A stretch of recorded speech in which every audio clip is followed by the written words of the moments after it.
여러분 주변의 지인들 중에 교회를 다니진 않는데 사람이 굉장히 착하고 만나면 늘 기분이 좋은, 가까이 하고 싶은 그런 사람도 있으시죠. 반대로 교회 다닌다고는 하는데 별로 이렇게 만날 때마다 마음을 좀 상하게 하는, 별로 가까이 하고 싶지 않게 하는 그런 사람도 있을 줄 압니다.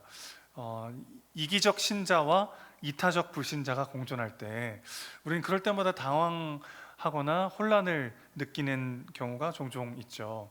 오늘 본문의 요나와 이방 선원들의 모습이 딱 이와 같은 모습입니다.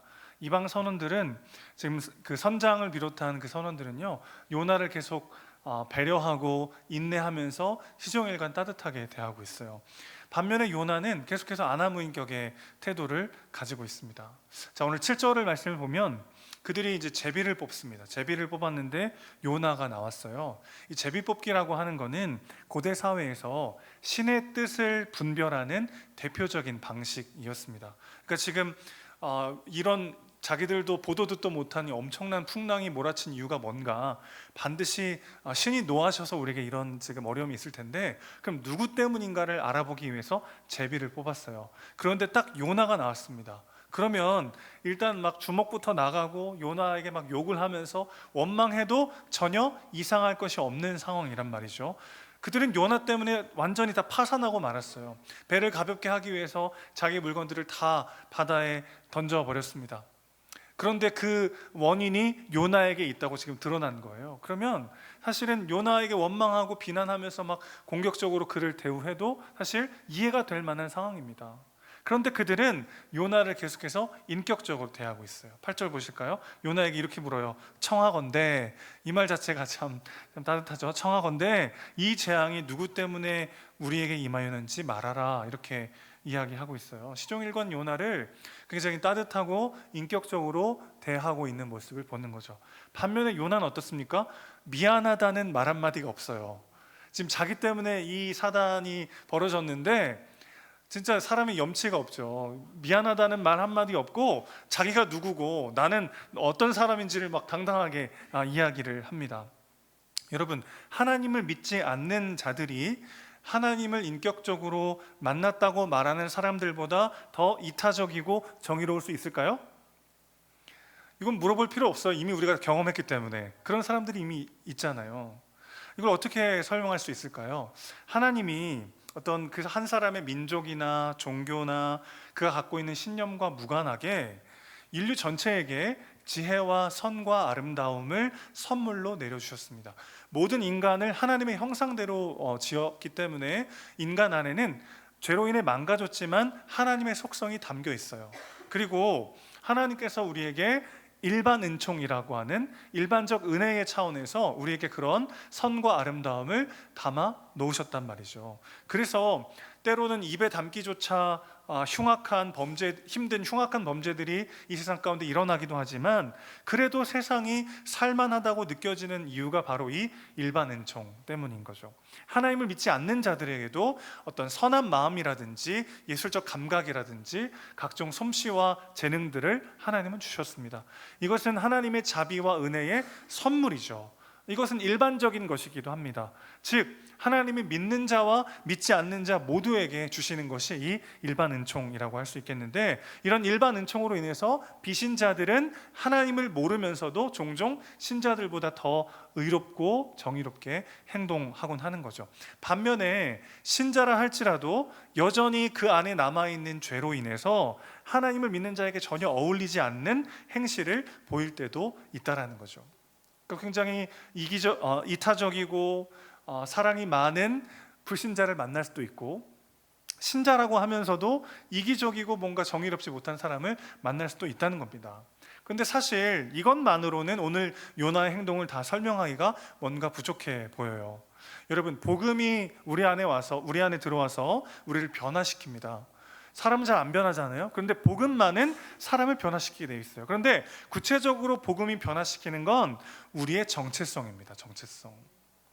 우리는 예수님으로 인해서 이전보다 조금 더 괜찮은 사람이 되는 게 아니고요, 이전과는 전혀 다른 존재, 이전과는 전혀 다른 정체성을 가진 새로운 사람으로 새롭게 태어나게 되는 거죠. 그러니까 예수를 만난다는 건 어떤 뜻이냐면, 기존에 내가 가지고 있었던 정체성과 가치관과 세계관을 내려놓고 새로운 정체성으로 새롭게 태어나는 것을 의미한다고 할 수 있겠어요.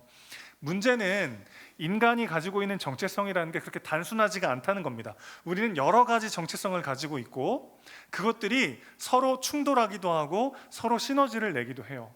저는 목사이기도 하고 아빠이기도 하고 남편이기도 하고 남성이기도 하고 남양 은민이기도 하고요, 대한민국 국민이기도 합니다. 각각이 가진 정체성과 그것들이 요구하는 역할들이 충돌할 때도 있고 서로 시너지를 낼 때도 있어요.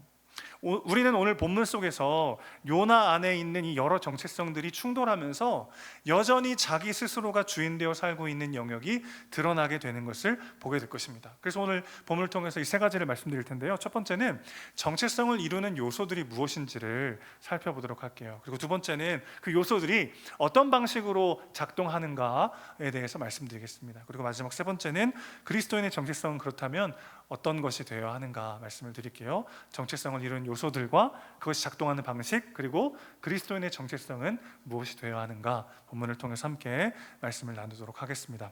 첫 번째입니다. 정체성을 이루는 요소들이 무엇인지 우리가 살펴볼 필요가 있습니다. 왜냐하면 결국 그 지점이 변화되고 있는가가 우리가 진짜 믿고 있는 바를 드러내 보여주기 때문이죠. 오늘 8절 말씀 하반절 보시면 이제 선장과 선원들이 요나에게 이렇게 물어요. 내 생업이 무엇이며 네가 어디서 왔고 네가 속한 나라와 민족이 무엇이냐, 이렇게 묻습니다. 지금 막 풍랑이 몰아치고 모두가 막 배가 뒤집히고 죽을 위기에 처해 있는데 한가롭게 이런 얘기를 왜 묻고 있을까요? 여러분, 고대 시대에는 직업이라든지 그가 속한 장소라든지 그의 민족이나 나라마다 섬기는 고유한 신이 다 따로 있었습니다. 그래서 너는 무슨 신을 섬기냐 이렇게 따로 물어볼 필요가 없었어요. 그 사람이 어떤 직업을 갖고 있고 어떤 장소에 속한 사람이고 어떤 나라 어떤 민족에 속한 사람이냐만 알아도 그가 섬기는 신이 어떤 존재인지를 알 수 있는 시대였단 말이죠. 그러니까 그걸 빨리 물어봐가지고 그 신을 달래서 이 폭풍으로부터 벗어나려고 요나에게 지금 질문하고 있는 것입니다. 그런데 공교롭게도 이 질문들은 요나가 어떤 정체성을 가진 사람인지를 우리에게 알려준다는 거예요. 1차적으로는 이 당시 요나가 처한 이 상황 속에서 이 질문을 한 거는 그 질문들을 통해서 지금 요나가 섬기는 신이 어떤 신인지를 알아가지고 빨리 그 신을 어르고 달래서 이 폭풍을 잠잠케 하려고 이 질문들을 던진 건데, 오늘 이게 우리에게는 어떤 의미로 다가오냐면 정체성이라고 하는 게 어떤 요소를 갖고 있나, 요나가 자기 스스로를 어떤 존재로 인식하고 있나를 우리에게 알려주더라는 겁니다. 자, 먼저 생업이 무엇이냐라고 하는 질문은 단순히 직업을 묻는 게 아니고 고대 시대에 이거는 너의 사명이 무엇인지를 묻는 질문이라고 할 수 있겠어요. 내가 하고 있는 일이 곧 나다라고 하는 일종의 정체성이 오늘 우리에게도 있지만 고대 시대에 그 사람이 속한 직업, 그 사람이 하고 있는 일이 곧 그 사람의 인생과 정체성을 말해주기 때문이죠. 그러니까 단순히 직업을 묻는 질문이 아니라 너의 사명이 무엇이냐라고 하는 질문이라고 할 수 있겠습니다. 두 번째, 네가 어디서 오는 길이냐라고 하는 것, 이거는 가장 편안하게 느끼는 어떤 물리적 장소와 공간이 어디이냐, 그런 상태가 무엇이냐를 묻는 질문이라고 할 수 있겠어요. 여러분, 어떤 때 제일 편안함을 느끼세요? 어떤 때 제일 안전함을 느끼세요? 그런 상황 속에서 우리는 진짜 나를 봅니다. 그렇죠? 뭔가 불안하거나 막 조급하거나 급한 상황에서는 내 모습을 잃어버릴 때가 있어요. 내가 좀 편안함과 안전함을 느끼는 곳에서야 비로소 내 모습 그대로를 발현하기 마련이죠. 세 번째, 어느 민족이냐라는 건 일종의 사회적 측면이죠. 내가 가장 일체감을 느끼는 공동체가 무엇인지를 묻는 질문이라고 우리는 해석해 볼 수 있겠습니다. 자, 그러니까 정리해 보면 너의 생업이 뭐고 네가 어디서 왔고 네가 속한 나라와 민족이 어디냐라고 하는 바로 이 질문은 우리 삶의 의미와 안정감과 소속감을 언제, 어디서, 어떻게 느끼게 되는가라고 하는 질문일 수 있겠어요. 그리고 바로 이런 것들이 우리의 정체성을 이루는 요소들이라고 할 수 있겠습니다. 사실 정체성이라고 하는 것은 자기 인식과 자존감으로 이루어져 있어요. 내가 어떤 존재인지를 인식하고 그 가운데 내가 내 존재 가치와 삶의 의미가 무엇인지를 어떤 방식으로 발견하고 있는가, 이걸 통해서 우리 정체성을 쌓게 마련인데, 한번 생각해 보십시오. 여러분, 하루를 보내면서 내가 하고 있는 일들 속에서 의미와 기쁨을 발견할 때 진짜 나를 발견하게 되죠. 또 안정적으로 삶을 이루어가는 터전 안에서 나를 알아가게 되어 있습니다. 또 함께하는 사람들에게 인정과 사랑을 받으면서 나를 채워가는 것이 인간이기 마련이죠. 그러니까 나는 어디에서 내 삶의 의미와 가치를 발견하고 있는가, 그 어디에서 나는 안정감을 느끼고 있는가, 그 나는 어디에서 소속감을 느끼고 있는가, 이런 요소들이 내가 어떤 정체성을 가지고 살아가고 있는지를 말해주는 아주 중요한 요소들이라는 거죠. 중요한 건 우리가 어떤 하나의 정체성만을 가지고 살아가지는 않더라는 것입니다. 여러 정체성들과 그 정체성들이 요구하는 여러 역할들이 모여서 나라고 하는 사람의 인격을 이루어 가는 거죠. 그래서 이런 재미있는 일이 벌어질 수 있어요. 누군가에게는 굉장히 차가운 사람인데 누군가에게는 한없이 따뜻한 사람일 수가 있습니다. 어디서는 굉장히 막 이기적인 사람인데 어느 때는 굉장히 막 이타적인, 막 다 퍼주는 막 그런 사람일 수 있어요. 그 사람이 이중인격자여서가 아니라 각각의 상황에서 우선적으로 드러나는 정체성이 다르기 때문일 수 있다는 거죠. 저도 예전에 그런 경험이 있어요. 막 이제 그 고3 수능을 마치고 이제 운전면허를 좀 급하게 땄습니다. 제가 다니던 고향교회에 이제 차량 운행할 사람이 없어가지고 제가 추억의 봉고차 이스타나 기억나세요? 이스타나라는 차를 이제 가지고 이제 교회 차량 운행을 해야 돼가지고 바로 이제 면허를 따서 막 초보 운전 덜덜 하면서 이제 시골길을 막 산 넘고 물 건너서 한 명 데려오고 또 이쪽 산 넘고 물 건너서 한 명 데려오고 막 그렇게 했거든요. 근데 이제 그때 이렇게 나도 안 그래도 초보인데 시골길 가다 보면 아이들이 막 동네 꼬마 놀다가 막 툭툭 튀어나와요. 그럼 막 너무 막 당황스럽고 놀라고 막 화가 나고 막 그래요. 근데 요즘은 어떨까요? 요즘 제가 차를 타고 가다가 아이들이 막 불쑥 튀어나옵니다. 그럼 제가 막 당황하거나 화를 낼까요? 걱정돼요. 그 아이가 아우 와가 그러면 안 돼. 왜죠? 지금 저는 아빠라고 하는 정체성이 있잖아요. 그러니까 누가 툭 튀어나오면 우리 애들도 생각나고 아이들을 보호해야 되겠다는 마음이 더 많이 이제 올라오는 거죠. 제가 더 성화가 돼가지고 더 좋은 사람이 되어서라기보다는 없었던 정체성이 생기니까 똑같은 상황도 전혀 다르게 보이곤 한다는 거예요. 인간 안에는 다양한 정체성이 있어요. 어찌 보면 인간은 그런 다양한 정체성들의 복합체라고도 할 수 있겠습니다. 여러분은 언제 내가 지금 의미 있는 시간을 보내고 있다라고 느끼고 계십니까?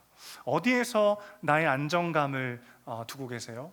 어디에 소속감을 느끼면서 살고 계십니까? 중요한 건 그 하나하나에 복음이 닿고 있느냐예요. 복음이 그 정체성에 닿고 있는가? 바로 그 지점에도 하나님의 말씀이 선포되고 있는가 우리는 돌아봐야 하는 것이죠. 교회에서 예배드리면서 은혜 받는 신자로서의 정체성이 따로 있고 내가 의미와 안정과 소속감을 느끼는 영역이 따로 있어서는 안 된다는 것입니다. 모든 영역에 말씀이 닿아야 된다는 거예요. 그렇지 않으면 경건의 모양은 있지만 경건의 능력은 없는 삶으로 전락하고 마는 것이죠. 오늘 이 아침 다시 한번 우리가 돌아봤으면 좋겠어요. 나라고 하는 사람이 가지고 있는 여러 정체성들이 있는데 내 의미와 내 안정과 내 소속감을 느끼고 있는 지점들 속에 거기에도 복음이 선포되고 있는가, 거기에도 하나님의 말씀이 닿고 있는가 돌아봤으면 좋겠습니다. 두 번째로 넘어가죠. 그럼 그런 여러 정체성들은 어떤 방식으로 작동하게 될까요? 자, 선원들이 요나에게 어떤 순서로 질문을 하죠? 너의 사명이 뭐냐? 네가 속한 장소가 뭐냐? 네가 속한 민족이나 나라가 뭐냐라고 하는 순서로 물어봤는데 9절을 보면 요나는 뭐라고 대답합니까? 나는 히브리 민족이다. 제일 나중에 물어본 거를 제일 먼저 대답하고 있어요. 많은 학자들이 이 지점을 어떻게 해석하냐면 요나의 메인 정체성, 그가 가지고 있는 나라고 하는 사람을 말해주는 가장 대표적인 정체성이 바로 히브리 민족이다라고 보고 있어요. 여러분, 우리에게는 여러 정체성이 있어요. 그런데 그 가수 그룹들이 보면 그 안에 메인 보컬이 있고 서브 보컬이 있잖아요. 그것처럼 우리 안에 일종의 메인 아이덴티티가 있고 그것을 중심으로 다른 정체성들이 자리를 잡는 방식으로 기능하더라는 겁니다. 요나는 하나님의 선지자이기 전에 그는 애국자였어요. 그에게 북이스라엘의 부국 강병은 가장 중요한 일이고 가장 의미 있는 일이고 가장 가치 있는 일이었습니다.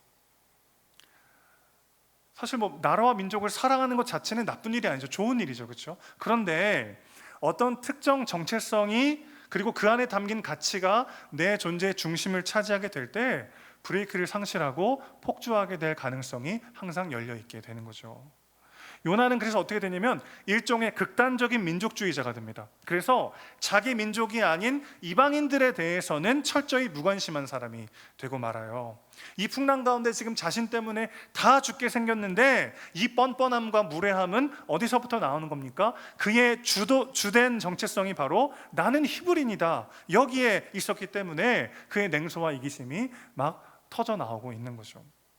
여러분, 우리 삶 속에 있는 우리 안에 있는 여러 정체성의 우선순위가 재조정되어야 하는 이유가 바로 여기에 있어요. 특정 정체성이 우리 삶의 중심을 차지할 때 언제든 브레이크를 잃어버리기가 너무 쉽기 때문에 그렇습니다. 여러분, 우리는 부모이기 전에 하나님의 자녀입니다. 이 정체성을 잃어버리면 내가 부모로서 느끼는 과도한 책임감과 죄책감, 때로는 불안과 두려움이 나를 엄습해 올 때가 있다란 말이에요. 우리는 누군가의 남편이고 아내이기 이전에 그리스도의 신부이기도 합니다. 이 정체성을 잃어버리면 내가 지나치게 통제하려고 하거나 과도하게 사랑을 갈구하는 늪에 빠질 수가 있게 되는 거죠. 저로 예를 들어볼까요? 전 목사죠. 제가 제일 중요하게 생각하는 저의 정체성이 만약에 나는 목사다가 되는 순간 어떻게 될까요? 또 다른 방식의 일중독과 인종욕구에 빠질 위험성이 커지는 거죠. 교회가 막 부흥하면 하나님이 날 사랑하시는구나, 내가 그동안 정말 잘 살았구나 생각이 들고, 교회가 부흥하지 않으면 마치 내 인생이 무가치하고 비참한 인상이 되는 것처럼, 그렇게 만약에 교회의 부흥과 교회가 어떻게 되는지에 따라 내 인생의 가치와 의미를 둔다면 여러분, 목회하면서도 하루하루가 얼마나 지옥 같겠습니까? 어제 유퀴즈 그 유튜브에 이제 나온 짤을 좀 봤는데 박지환이라는 배우가 나왔더라고요. 혹시 아세요, 누군지? 그 범죄도시의 장이수라는 캐릭터를 맡았던 배우인데, 그분이 이제 오랜 무명 생활을 할 때 그렇게 얘기를 하더라고요. 계속 연기를 할 수만 있다면 이렇게 요 정도 돈만 벌어도 좋다, 그런 얘기를 하더라고요. 그래서 이제 연기를 계속 하려면 생업을 이루어야 되니까 아르바이트를 이제 하는데, 그 아르바이트도 너무 의미 있고 행복하더래요. 왜냐면 그걸 통해서 사람을 배우고 인생을 배우니까 그게 다 연기의 자양분이 되니까 그 시간마저도 너무 행복했다는 거예요. 듣는데 참 마음이 뭉클하더라고요. 제가 말씀을 전하고 복음의 생명과 능력을 누리는 삶 자체에 감사를 경험할 때 그 결과에 대해서는 자유할 수 있게 되는 거죠. 자, 그런데 그 배우도 만약에 연기를 못하게 되는 상황이 된다면 어떻게 될까요? 인생 자체가 너무나 무의미해지는 거죠. 여러분, 여러 정체성 중에 내가 가장 우선순위를 두고 있는 정체성은 무엇인지를 돌아봐야 합니다. 그것에 브레이크는 잘 작동하고 있나요? 그렇지 않다면 다른 모든 정체성들을 희생시키고 억누르면서 무언가를 이뤄야만 할 것 같은, 무언가를 가져야만 할 것 같은 나만의 조급함과 두려움에 빠지기가 너무나 쉬워진다는 것이죠. 자, 마지막 세 번째로 넘어가겠습니다. 그렇다면 우리가 가져야 될, 그리스도인이 가져야 될 정체성은 무엇일까요? 결론부터 말씀드리자면 하나님을 경외하는 자가 우리의 정체성이 되어야 된다 말씀드릴 수 있겠어요. 9절 말씀 하반절을 보면 요나의 자기소개가 이어집니다. 바다와 육지를 지으신 하늘의 하나님 여호와를 경외하는 자다, 자기를 그렇게 소개하죠. 그런데 10절을 보면 그는 사실 어떤 존재입니까? 여호와의 얼굴을 피하여 도망친 자입니다. 오히려 그 사실을 듣고는 10절에 보시면 무리들이 알고 심히 두려워했다고 그랬어요. 네가 어찌 그렇게 행하였느냐, 이렇게 이야기합니다. 요나가 여호와를 경외하는 자다라고 자기를 소개할 때 쓰인 이 경외하다라는 말과 무리가 심히 두려워했다라는 두려워하다는 말은 어근이 같은 말이에요. 요나가 말로는 여호와를 경외하는 자다라고 했지만 사실 진짜 하나님을 경외한 자들은 한 배를 탄 무리들이었던 거죠. 여러분, 사실 이 경외라고 하는 거는 두려움과 사랑이 공존하는 마음입니다. 단순히 그냥 하나님의 크심을 보고 그분을 두려워하는 것도 아니고, 하나님을 친숙히 여겨서 막 내 아버지고 나를 사랑하는 분으로만 여기는 게 아니라 그분을 두려워하면서도 사랑하는 이 모순돼 보이는 두 가지 감정이 공존하는 게 진짜 경외함이죠. 예를 들어 볼게요. 제가 신학대학원 다닐 때 모든 신학생에게 존경받는 교수님이 한 분 계세요. 목사들의 목사, 신학자들의 신학자로 불리는 아주 존경받는 교수님이 계셨는데, 이분이 이제 축구하면요 아무도 안 막아요. 그래서 그분이 늘 골을 넣어요. 드리블 하시면은 아무도 안 막, 다 피해요 이렇게. 그래서 그분이 이제 할아버지신데, 할아버지 교수님이 막 이렇게 노구를 이끌고 이렇게 공을 차면 아무도 안 맞고 이렇게 골을 넣는 그런 일이 있었는데, 늘 누구나 이제 그 교수님 만나고 싶어하죠. 하지만 굉장히 어려워합니다. 가면 이제 일단 이렇게 편안하게 못 있고 각 잡고 딱 있어요. 불편하지만 어렵지만 늘 함께하고 싶은 교수님이었어요. 그러니까 어려움과 친밀함이 공존하는, 두려움과 사랑의 마음이 공존하는 것이 바로 여호와 하나님을 경외하는 마음이라고 할 수 있는 거죠. 여러분, 이게 우리의 정체성이 되어야 된다는 겁니다. 구체적으로 어떤 뜻이냐면, 우리는 전능하신 정의롭고 공의로우신 하나님 앞에 용서받은 죄인이에요. 동시에 그분의 한없는 사랑과 은혜를 받는 하나님의 자녀예요. 이것이 그리스도인의 메인 정체성이 되어야 한다는 것이죠. 이것이 그리스도인들에게 가장 본질적이고 우선적인 정체성이 되어야 합니다. 그래야 나머지 모든 정체성과 역할들을 제대로 감당할 수 있게 되더라는 거예요. 요나는 히브리 민족이기 전에 그는 죄인이었어요. 그는 하나님의 은혜로만 구원받을 수 있는 소망 없는 존재였습니다. 그가 무슨 공로가 있고 자격이 있고 그가 특별해서 하나님이 그를 히브리 민족으로 하나님의 선지자로 부르신 게 아니라 전적인 하나님의 은혜로 인하여 그가 용서받고 부름받았던 거죠. 사실 애초에 이 히브리라는 말도, 그가 지금 막 굉장히 자랑스럽게 나는 히브리 민족이다 막 그러고 있는데, 사실 이 애초에 히브리라고 하는 말도 아브라함의 별명이에요. 가나안 땅에 살던 원주민들이 가나안 땅으로 온 아브라함을 낮춰 부르던 별명이에요. 그러니까 히브리가 무슨 뜻이냐면 강 건너 온 자, 뜨내기 뭐 이런 뜻입니다. 저 뜨내기 같은 아브라함이라고 부르면서 히브리 사람이라고 부르면서 시작된 말이 이 히브리거든요. 그러니까 애당초 자격 없는 자들을 사랑하시고 하나님의 사람으로 하나님 나라의 귀한 민족으로 세우셨던 그 은혜가 생각나야 되는 단어예요, 사실. 그런데 요나는 내가 히브리 민족이라는 거예요. 내가 그 민족에 대한 자부심과 사랑을 갖고 있으니까 그 민족을 사랑하는 일에는 모든 걸 바치지만 그 외의 것에는 아무것도 신경 쓰지 않는 거죠. 그런데 원래 요나는 어떻게 해야 됩니까? 그도 자격 없는 자들에게 부어주신 하나님의 은혜와 사랑을 경험한 자예요. 그리고 그것을 전하라고 부름받은 사람인 것이죠. 용서받은 죄인이자 사랑받는 자녀, 이 정체성이 요나의 중심을 차지해야만 그는 니느웨로 가서 말씀을 온전히 전할 수 있게 되는 거죠. 여러분, 우리는 부모이기 전에 하나님의 자녀입니다. 여러분, 이게 주는 자유와 은혜를 누리셔야 해요. 내가 이 아이의 부모예요.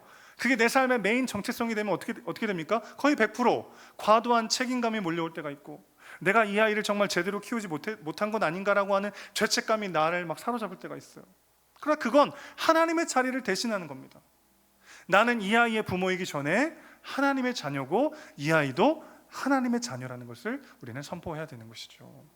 그럴 때 아이가 내 마음대로 크지 않아도, 내가 원하는 길로 가지 않아도 하나님이 그 모든 것들을 합력하여 선을 이루게 하실 만큼 전능하신 분이시고, 능히 그러실 수 있을 만큼 전능하신 분이시자 그렇게 하시기에 충분할 만큼 우리 아이들을 사랑하시는 분이다. 그것을 경험할 때 우리는 건강하게 자녀를 사랑할 수 있는 거죠. 하나님께 받은 은혜와 사랑을 흘려보내는 방식으로 건강하게 자녀를 바라볼 수 있게 되는 거죠. 여러분, 우리는 누군가의 남편이고 누군가의 아내이기 이전에 그리스도의 신부들입니다. 이게 어떤 뜻이죠? 나를 있는 모습 그대로 용납하고 사랑하고 내 전부를 다 채워주실 수 있는 분은 누구밖에 없어요? 그런 남자는 인류 역사상 한 번밖에 안 태어났습니다.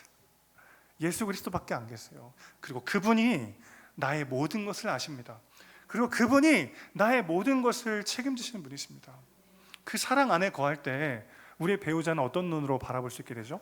그를 닥달하고 그를 죽여 나를 채우는 존재가 아니라 그의 부족함과 연약함을 채워주는 존재로 우리는 바라볼 수 있게 되는 것이죠. 저도 신혼 때 그런 이유 때문에 많이 싸웠던 것 같아요. 아내가 막 힘들다고 해요. 그러면은 자꾸 그 마음을 알아주면 되는데, 그랬구나 하면 끝났는데 자꾸 해결해 주려고 해요. 그 마음을 가만히 보니까 뭐 남자이기도 하고 뭐 이렇게 뭐 공감을 잘 못해서 뭐 그런 걸 수도 있겠지만, 내가 이 집의 가장이고 내가 이 사람의 남편이다라고 하는 그 책임감. 그러면 커지면 커질수록 그 사람의 감정을 헤아려 주겠다는 마음은 잘 안 들고 그 사람의 어려움을 내가 해결해 줘야 되겠다는 마음이 막 커지는 거죠. 그래서 여러분, 그럴 수 있는 존재는 없어요. 아무도. 나도 그렇고 상대방도 그렇고 온전히 그를 이해하고 언제나 그를 사랑하고 그의 전부를 다 채워줄 수 있는 존재는 우리 주님밖에 안 계십니다. 우리 모두가 누군가의 남편이고 누군가 아내이기 전에 그리스도의 신부라는 것을 기억해야 합니다. 그럴 때 우리는 건강하게 서로를 채워주는 방식으로 사랑할 수 있는 것이죠. 우리는 또 누군가의 자녀이기도 합니다. 부모님이 연로해지실수록 자녀로서의 책임감과 무게가 더 커지는 것도 사실이에요. 거기에도 복음이 필요합니다. 제가 딱 한 번 목회를 잠시 쉬고 일반 일을 해서 돈을 벌어가지고 부모님을 도와야 되겠다 생각했던 적이 있어요. 부모님이 재정적으로 굉장히 어려워서 큰 위기에 처하게 되셨을 때 잠깐 목회를 쉬고 한 2년 정도만 쉬고, 제가 이제 영어 강사를 했었으니까 학원에 가서 다시 열심히 일해가지고 돈을 좀 더 많이 벌어서 부모님을 좀 도와드리고 난 다음에 목회 복귀해야 되겠다, 그렇게 이제 생각을 했던 적이 있습니다. 근데 목사가 뭐 그런 중요한 결정을 하는데 기도도 안 하고 결정할 수 없잖아요. 그래서 이제 기도를 하는데 하나님이 네가 정말 효자구나, 이 땅에서의 너의 삶이 길리라, 그러실 줄 알았거든요. 근데 그날 하나님이 저한테 음성은 아닌데 거부할 수 없는 감동으로 어떤 마음을 주셨냐면은 네가 네 부모의 하나님 되려 하지 마라. 저는 그날 충격을 받았어요. 저는 부모님을 사랑했고, 제가 첫째 아들이거든요. 아들로서 부모님의 재정적인 어려움을 도와드리고 난 다음에 목회 복귀해야 되겠다, 이 선한 마음을 가지고 있었다고 생각했는데 어느 순간 나조차도 내가 뭔가 과도하게 부모님의 삶을 책임져야 될 것 같은, 하나님만 감당하실 수 있는 바로 그 자리를 내가 가려고 하고 있는 거구나. 그날 너무 큰 충격을 받았어요. 네가 네 부모의 하나님 되려 하지 마라. 네가 부모를 사랑하는 그 마음보다 내가 내 부모를 사랑하는 마음이 훨씬 더 크다. 그날 저는 K장녀, K장남이라고 하잖아요. 그 한국 아들, 딸들, 장남, 장녀들이 나도 모르게 짊어지게 되는 그 과도한 책임감과 짐을 한결 내려놓게 되었어요. 그러고 났더니 더 건강하게 부모님을 사랑하고 도울 수 있게 되더라는 거죠. 저는 은혜샘교회 담임 목사이기 전에 목자장이신 예수님의 양입니다. 저는 영원한 그분의 부교육자예요. 여러분, 이게 주는 자유가 얼마나 큰지 몰라요. 교회와 여러 가지 상황들 때문에 성도님들이 주시는 기도 제목에 함께 아파하고 함께 고민하고 막 함께 기도할 때 어느 순간 그 막 짐과 무게가 같이 느껴져서 같이 울고 같이 고통스럽고 같이 밤을 지새울 때가 있어요. 그럴 때마다 제가 피하는 곳이 있습니다. 어디냐면 주님이 우리 교회의 주인이시고 저는 당신의 부교육자입니다. 저는 퇴근할 테니까 하나님이 지켜주십시오. 그것이 저를 살게 해요. 여기 많은 가장들 계십니다. 삶의 무게가 무겁잖아요. 여러분이 그 가정의 가장이기 전에 하나님이 그 가정의 주인이신 줄로 믿습니다. 그것을 선포할 때 우리는 소망과 자유를 가지고 주어진 삶을 살아낼 수 있는 것이죠. 하나님 안에 누리는 배부름을 경험할 때 우리는 나머지 정체성들을 온전히 살아낼 수 있어요. 타인의 평가, 나의 성공과 성취에 흔들릴 필요가 없을 만큼 하나님이 우리를 사랑하시고 인정하십니다. 그 사랑으로 가정에서, 일터에서, 삶의 모든 자리에서 주어지는 모든 정체성들과 역할들을 온전히 감당하고 살아내는 저와 여러분 되시기를 주님의 이름으로 축복합니다.